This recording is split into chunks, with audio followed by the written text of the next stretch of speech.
Hello students, SP children academy की online classes में आपका स्वागत है। एग्रीकल्चर केमिस्ट्री के अंदर हम लोग पढ़ रहे थे पादपों के लिए पाए जाने वाले पोषक तत्व जो कि मृदा में से पादपों को प्राप्त होते हैं। आज हम पढ़ेंगे पोषक तत्वों की उपलब्धता को प्रभावित करने वाले कारक। देखिए, पोषक तत्वों को प्रभावित करने वाले कारक। ठीक है, तो पोषक तत्वों को प्रभावित करने वाले कारक जो है वो क्या क्या है? पोषक तत्वों को प्रभावित करने का मतलब ये है कि उनकी उपलब्धता, पोषक तत्वों की उपलब्धता। हम इसको थोड़ा टॉपिक को चेंज कर लेते हैं। पोषक तत्वों की उपलब्धता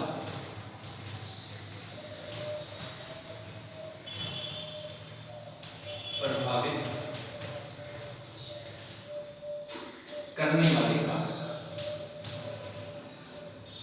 ठीक है, करने वाले कारक यानी कि भूमि के अंदर पोषक तत्व जो है उनकी मात्रा कितनी रहेगी, क्या वो पर्याप्त रहेगी या फिर उस मात्रा में कोई कमी आएगी। ये सारी चीजें जो हैं किन कारकों के द्वारा प्रभावित होती है, वो सब कारकों के बारे में हम लोग इस टॉपिक में पढ़ेंगे। तो एक एक करके अपने बात करते हैं कि किन किन कारकों से मृदा के अंदर पाए जाने वाले पोषक तत्वों की उपलब्धता प्रभावित होती है। तो इसमें सबसे पहला जो आएगा वो है आपका मृदा पीएच। मृदा पीएच। अब पीएच जो है इसमें क्या होता है कि एक अनुकूलतम पीएच होती है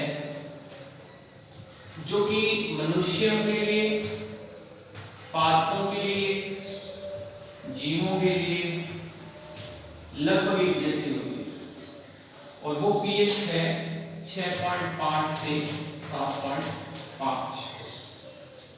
इस पीएच पर जितनी भी जैविक क्रियाएं होती हैं वो सामान्य रूप से होती हैं, यानी कि उनको करने के लिए कोई अतिरिक्त प्रकार के किसी भी जो है एफर्ट की किसी चीज की आवश्यकता नहीं होती। तो इसको हम अनुकूलतम पीएच या ऑप्टिमम पीएच कहते हैं। मतलब ये हुआ कि इस पीएच पर अगर हम पोषक तत्वों की भी बात करें तो पोषक तत्वों की उपलब्धता जो है वो इस पीएच पे क्या होगी, ज्यादा होगी। चलिए, अगर हम इसको देखें कि अगर हम पीएच जो है वो 7.5 से ज्यादा कर देते हैं तो भूमि किस प्रकार की हो जाएगी, क्षारीय हो जाएगी। यानी कि 7 से ज्यादा पीएच होती तो आपको पता है क्षारीय हो जाता है, और 7 से कम पीएच है तो अम्लीय हो जाएगा। अगर 6.5 से कम है, ठीक है, तो फिर क्या हो जाएगा, अम्लीय हो जाएगा। तो पादपों के लिए अगर हम बात करें तो अम्लीय और क्षारीय दोनों प्रकार की भूमियां जो हैं, जो मृदाएं हैं, वो नुकसानदायक है। यानी कि हमें जिस मृदा के या जिस मृदा के अंदर पादप जो है वो सामान्य रूप से विकसित हो सकते हैं, वो पीएच कितनी होगी, 6.5 पीएच वाली मृदा होनी चाहिए, या मतलब इस रेंज की मृदा होनी चाहिए जिसकी पीएच 6.5 से 7.5 हो। अगर पीएच जो है 7.5 से ज्यादा है तो उसका सीधा सा प्रभाव जो है क्या पड़ेगा कि वो अम्लीय हो जाएगी, और अम्लीय प्रकार के जो पोषक तत्व हैं उनकी मात्रा तो बढ़ जाएगी, लेकिन जो दूसरे पोषक तत्व हैं उनकी मात्रा कम हो जाएगी। तो इसलिए ऐसा देखा जाता है कि जो पीएच है उसके अंदर जो है जैसे पदार्थ उसके अंदर रहते हैं, यानी जैसे कैल्शियम कार्बोनेट है वो चूना अम्लीय प्रवृत्ति का होता है। तो अगर किसी मृदा की पीएच 7.5 6.5 से कम है तो उसका सीधा सा मतलब ये है कि इसमें चूने की मात्रा ज्यादा है, यानी कि पोषक तत्व में कैल्शियम की मात्रा ज्यादा होगी। तो कैल्शियम की अधिकता भी क्या है, विषैला प्रभाव पैदा करती है। तो इसलिए इन सभी पोषक तत्वों का एक संतुलित मात्रा में होना आवश्यक होता है और ये मृदा की पीएच से बिल्कुल क्लियर हो जाता है कि पीएच कितनी है, उस पीएच के हिसाब से उस मृदा में पाए जाने वाले पोषक तत्वों का पता चलता है। ठीक है ना। तो चलिए पहला जो कारक हो गया वो तो हो गया पीएच। अब पीएच के बाद में जो दूसरा कारक है वो है पैतृक पदार्थ।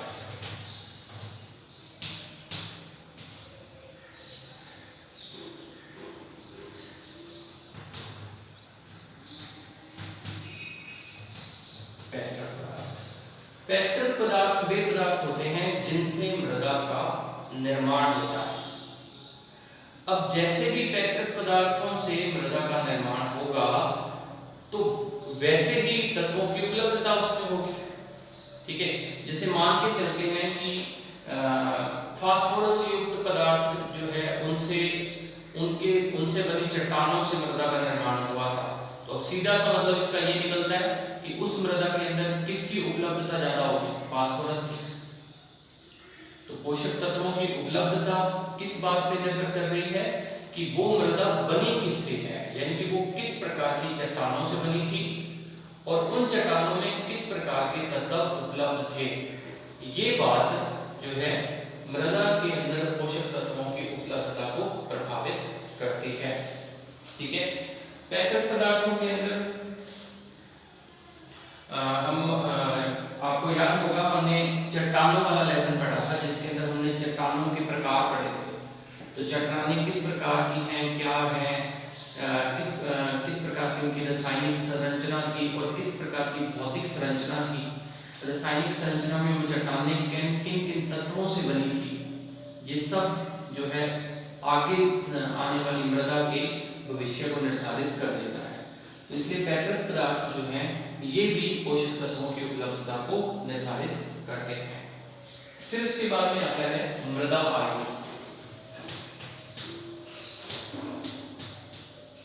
मृदा वायु, तो इसमें भी आप ध्यान रखोगे सारे के कि जो नवीनतम मृदा है यानी कि जिसको बने हुए अभी कम समय हुआ है उसमें पोषक तत्व अधिक होते हैं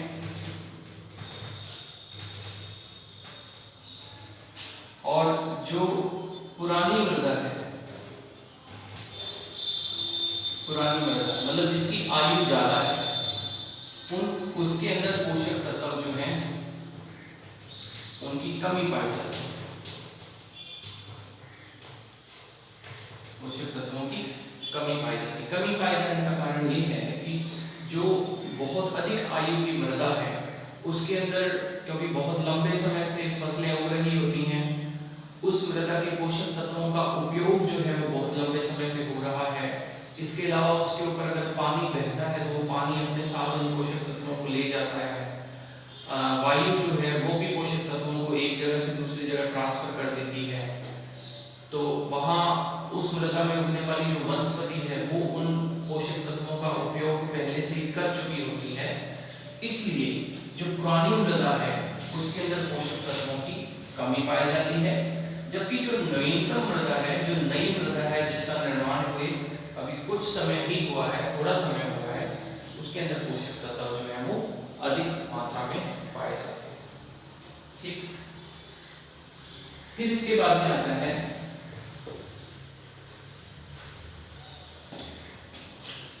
जलवायु।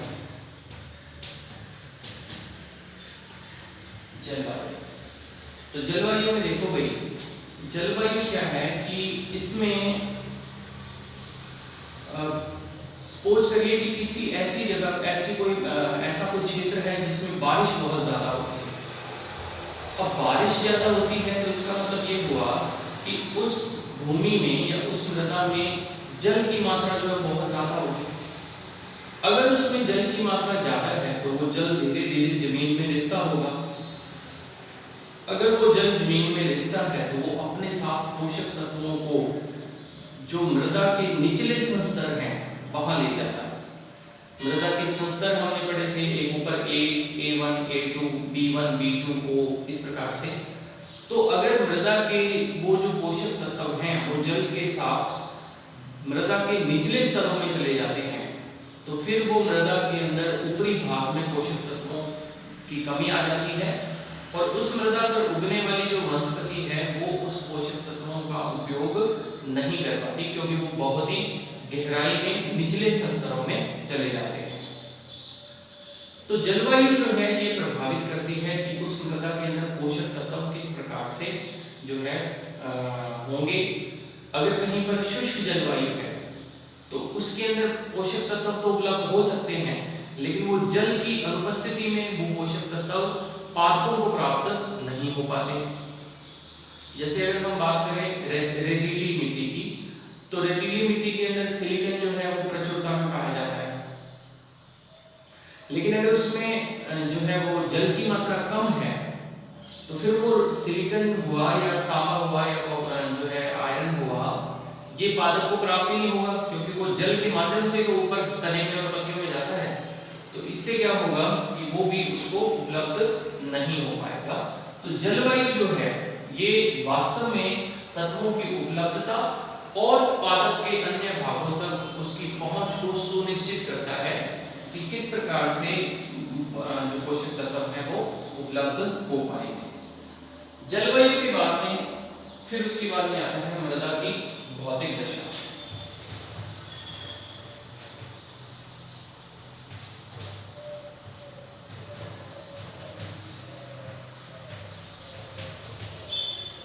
मृदा की भौतिक दशा, तो मृदा की जो भौतिक दशा है, देखिए भौतिक दशा का मतलब ये होता है कि मृदा की जो भौतिक गुण है, जैसे कि मृदा का ताप, उसके अंदर पाए जाने वाले जल की मात्रा, उसके अंदर पाए जाने वाले जीवाणुओं की संख्या, या फिर उसके ऊपर पड़ने वाले किसी वातावरणीय कारक है, तो ये सारी चीजें मृदा की भौतिक दशाओं के अंदर सम्मिलित होती हैं।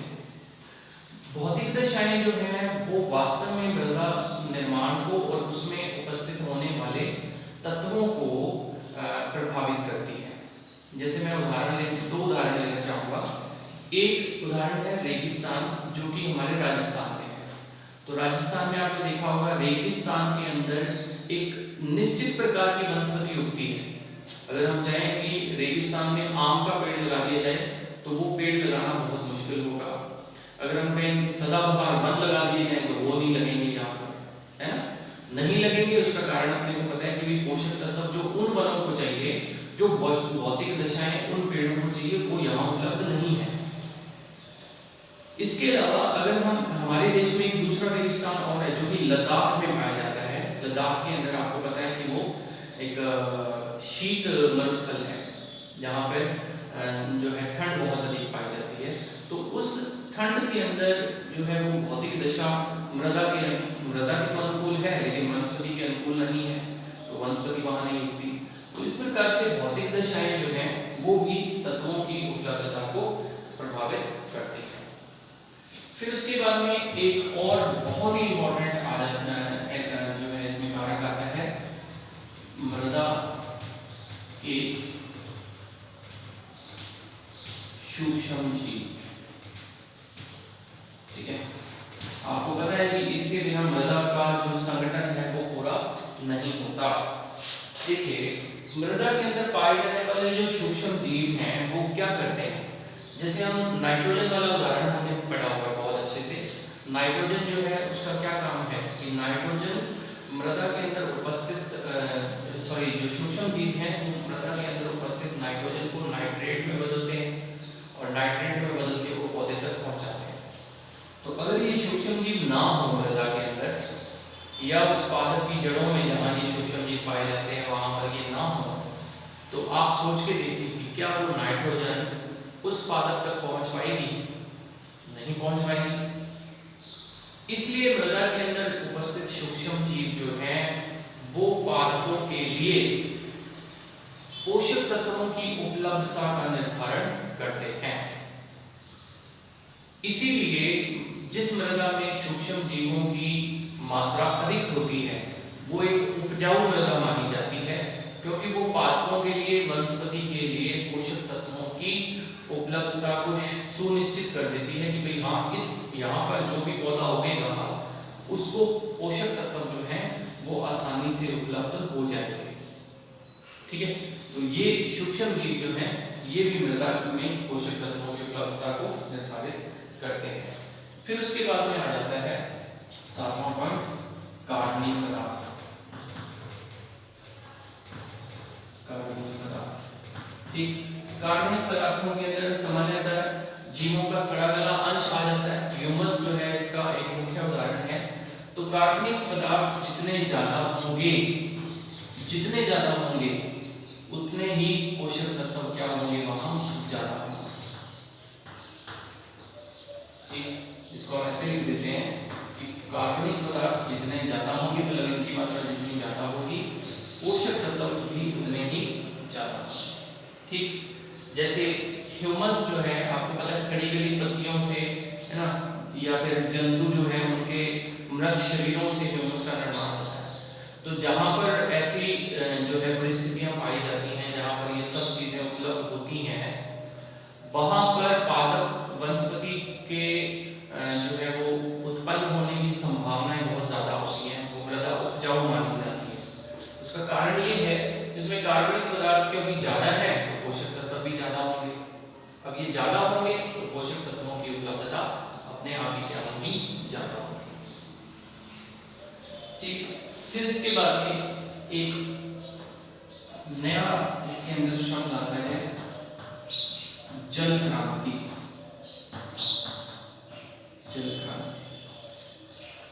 जल क्रांति है क्या? एक्चुअल में जल क्रांति जो है वो मृदा के अंदर स्थिर रहने वाले जल की मात्रा है। जैसे कि एक मृदा है और उसके अंदर पानी लंबे समय तक खड़ा रहे, ठीक है, जल जो है वो लंबे समय तक उस क्षेत्र में उपस्थित रहे। मतलब जैसे अपन धान के खेत के अंदर जो बिजाई करते हैं तो धान में जल जो है उसको ज्यादा चाहिए होता है, तो क्या होता है कि वहां पर पानी लंबे समय तक खड़ा रहता है। तो अगर जल जो है जैसे लंबे समय तक किसी मृदा में रहता है तो वो उसके लिए लाभदायक नहीं होता। वो किसी फसल के लिए लाभदायक जरूर हो सकता है लेकिन वो मृदा के अंदर उत्पन्न पोषक तत्वों के लिए वो एक जो है वो सही परिस्थिति नहीं मानी जाती।